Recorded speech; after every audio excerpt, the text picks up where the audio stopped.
सक्षम और प्रीति की लव मैरिज होती है।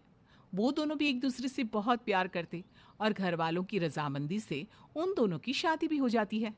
लेकिन शादी के बाद प्रीति और सक्षम दोनों मियाँ बीवी का रिश्ता कई उतार चढ़ावों से गुजरता है। अब क्या इस रिश्ते की डोर यूं ही बंधी रहेगी या टूट जाएगी?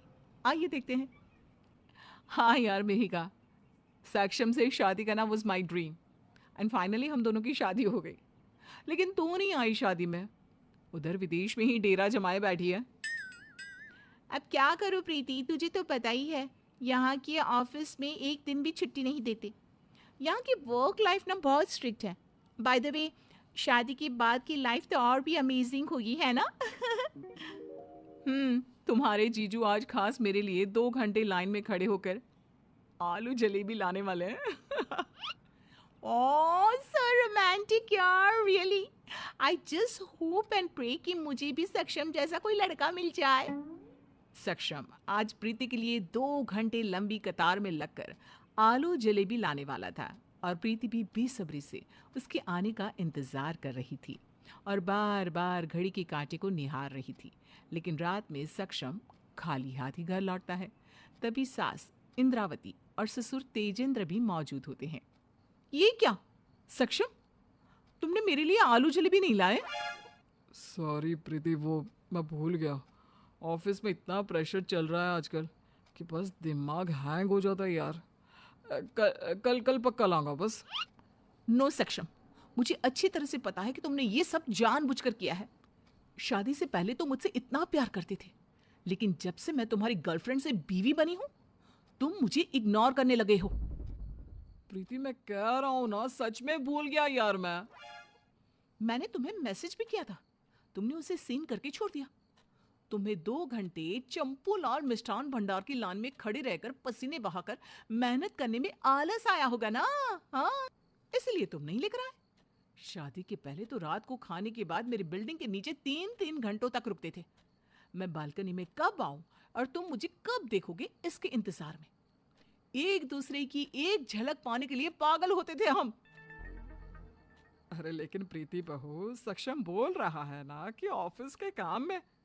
मम्मी जी, आप तो मत बोलिए कुछ, अब तो मैं खाना ही नहीं खाऊंगी। प्रीति रूठ कर रोते हुए अपने कमरे में चली जाती है और दरवाजा जोर से बंद कर देती है। प्रीति अब खाना खाना भी छोड़ देती है और सक्षम के लाख समझाने पर भी वो समझती नहीं। फिर सक्षम भी उससे बात करना बंद कर देता है। दोनों एक ही छत के नीचे रहकर भी अलग अलग सोते हैं। फिर जैसे तैसे जब घर में मेहमान आते हैं तभी उन्हें ना चाहते हुए भी बात करनी पड़ती है एक दूसरे से। फिर एक दिन अपने दोस्त की शादी में जाने के लिए सक्षम कुछ लहंगे और कुर्ते लाता है। तभी सक्षम, ये सब क्या है? ये डिजाइन्स, ये कलर्स, ना ही तुमने अपने लिए अच्छे कुर्ते लाए हैं और ना ही मेरे लिए। थोड़े महंगे तो ले आते, ऐसे सस्ते वाले उठाकर लाओगी तो ऐसे ही मिलेंगे ना। तुम्हारी जेब भी खाली और दिमाग भी। प्रीति, तुम अपने आप को समझती क्या हो? हर बात में कुछ ना कुछ प्रॉब्लम, हर बात में कुछ ना कुछ प्रॉब्लम। अरे बीवी हो या दुश्मन, शादी के पहले तो तुम्हारी और मेरी पसंद सेम थी। अब क्या तुम सारी चीजों को फाइनेंशियल नजरिए से ही देखने लगी हो? Very bad. मुझे तो तुमसे बात ही नहीं करनी। वैसे भी हमारी बिजनेस ट्रिप जा रही है 1 हफ्ते के लिए, वो भी हिमाचल प्रदेश। मैं तो तुम्हें फोन भी नहीं करूंगा, तुमसे दूर रहने में ही भलाई है। सक्षम नाराज होकर बैग पैक करता है और बिजनेस ट्रिप के लिए निकल जाता है। एरोप्लेन में सक्षम बार बार अपना फोन चेक करता है। कितनी अकड़ है देखो प्रीति में। जब ये रूठती है तब मैं इसे मनाने के लिए जमीन आसमान एक कर देता हूं, और अब देखो एक फोन या एक मैसेज तक नहीं किया। जाने दो, मैं भी इससे बात नहीं करूंगा। दोनों मियाँ बीवी में दूरियां इतनी बढ़ जाती है कि दोनों का रिश्ता टूटने की कगार पर आ जाता है। एक रोज जब प्रीति की सहेली की बर्थडे पार्टी होती है तभी वो सभी कपल्स को एक साथ बुलाती है और प्रीति को सक्षम से कहना पड़ता है, सक्षम, आज सभी अपने अपने पतियों के साथ ब्लैक वेस्टर्न ड्रेस और कोट पैंट में आएंगे। तुम भी चलोगे ना मेरे साथ? नहीं, मैं तुम्हारे साथ कहीं नहीं जाऊंगा।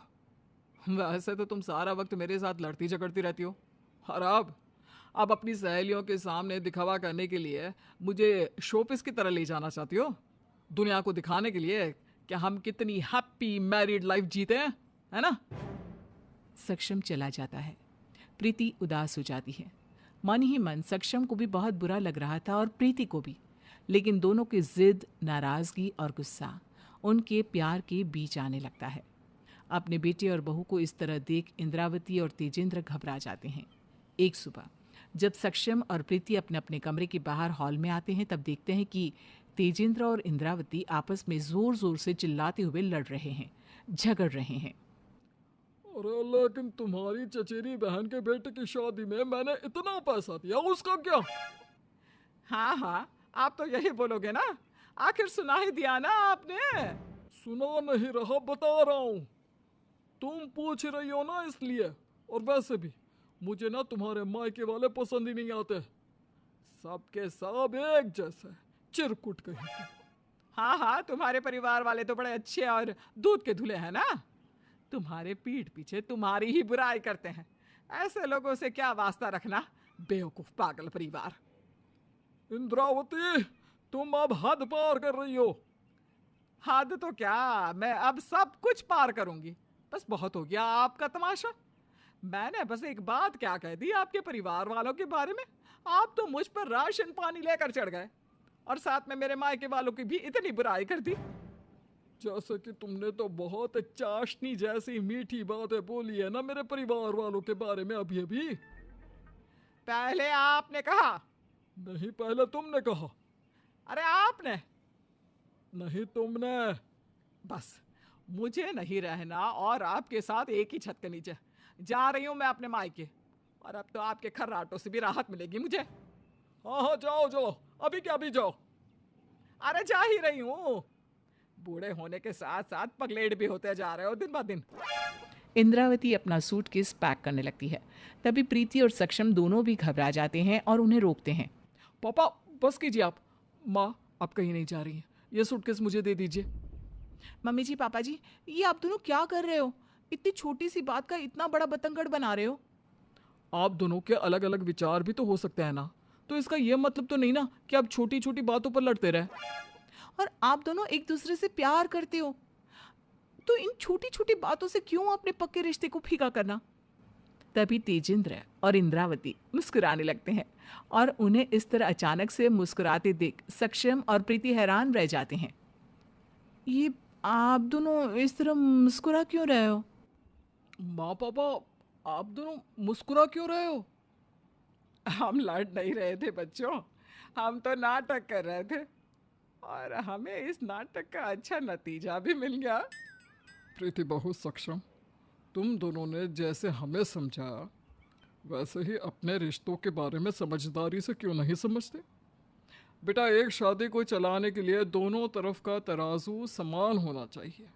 वो अंग्रेजी में कहते हैं ना, थोड़ा सा कॉम्प्रोमाइज़ करना ही पड़ता है, वरना ये ज़िंदगी नहीं करती। तुम दोनों तो हमसे भी ज्यादा प्यार करते हो एक दूसरे से, तो फिर क्यों छोटी छोटी बातों पे लड़ते झगड़ते रहते हो? सक्षम, कभी तू प्रीति को समझ लिया कर, गुस्से को ठंडा रखा कर। प्रीति बहू, कभी कभी तुम सक्षम को समझा करो और अपनी जिद और नाराजगी को साइड में रख दो। समझदारी और स्नेह से रिश्ते को बांधना सीखो। इंद्रावती और तेजेंद्र की बातों को सुनकर सक्षम और प्रीति की आंखें खुल जाती है और उन दोनों को एहसास हो जाता है कि वो कितनी गलत राह पर चल रहे थे। उनकी जिद, उनका गुस्सा, उनकी नाराजगी कैसे उनके रिश्ते को तोड़ रही थी। दोनों मियाँ बीवी एक दूसरे की आंखों में देखते हैं और रोने लगते हैं। I am sorry Preeti. I am also sorry सक्षम। सक्षम और प्रीति दोनों भी एक दूसरे को कस के गले लगाते हैं और उन दोनों के बीच की सारी दूरियां मिट जाती है और दोनों मियाँ बीवी अपने रिश्ते को समझदारी से और प्यार से आगे बढ़ाते हैं।